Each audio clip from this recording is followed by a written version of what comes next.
Dengan adanya OTT terhadap 20 Kades Pagar Gunung Kabupaten Lahat terkait dugaan aliran dana kepada aparat penegak hukum, pengamat hukum mendorong untuk secara mengusut oknum yang terlibat sebagai penerima suap.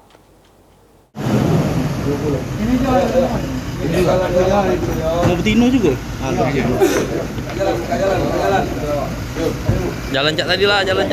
Adanya operasi tangkap tangan atau OTT di kantor Camat Pagar Gunung Kabupaten Lahat yang dilakukan oleh tim bidang tindak pidana khusus Kejaksaan Tinggi Sumatera Selatan dan berhasil mengamankan 1 orang ASN dari kantor camat, 20 kepala desa, dan Ketua Forum Asosiasi Pemerintah Desa Seluruh Indonesia atau APDESI Kecamatan Pagar Gunung.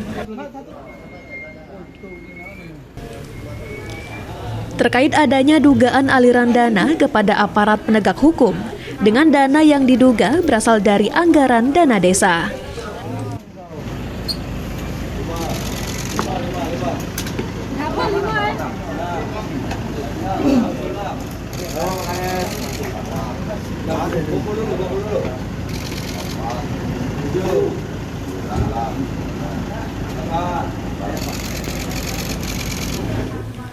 Pengamat hukum Profesor Firman Friadi Busroh mengatakan, jika mengacu pada pasal 5 dan pasal 12 Undang-Undang Tindak Pidana Korupsi, harus memenuhi 2 unsur, yakni pemberi suap dan penerima suap.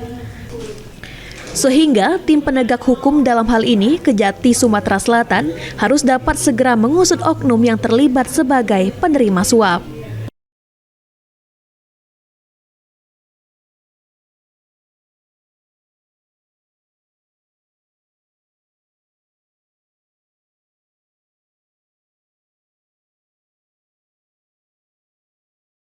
Terhadap 20 kepala desa di Lahat ini, tanggapan kita sendiri seperti apa, Kak?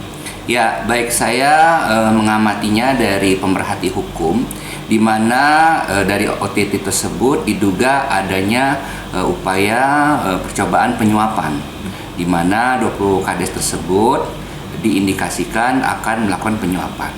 Nah, tentunya kalau kita melihat kepada pasal 12 dan pasal 5, yaitu Undang-Undang Tipikor, bahwa di situ harus ada unsur pemberi suap dan penerima suap.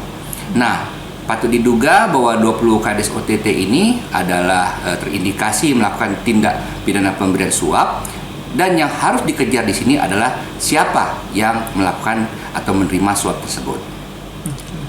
Untuk dari unsur-unsur kadesnya sendiri seperti apa ini, Kak? Untuk suap, apakah emang ada unsur mobilisasi atau seperti apa? Ya, kalau dari pemberitaan di media massa itu adanya upaya koordinasi ya, yang dikoordinir, diduga mereka akan melakukan penyuapan kepada APH, aparat penegak hukum.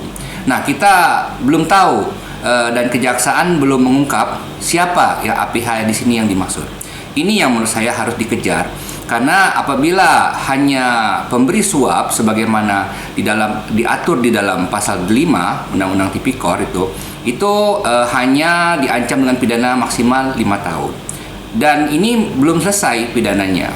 Harus ditemukan siapa yang melakukan atau menerima upaya suap tersebut. Jadi kalau misalnya pemberi suap dan penerima suap ini tidak memiliki relasi, maka tindak pidana penyuapan ini tidak terjadi dan hanya bisa diarahkan kepada tindak pidana percobaan penyuapan.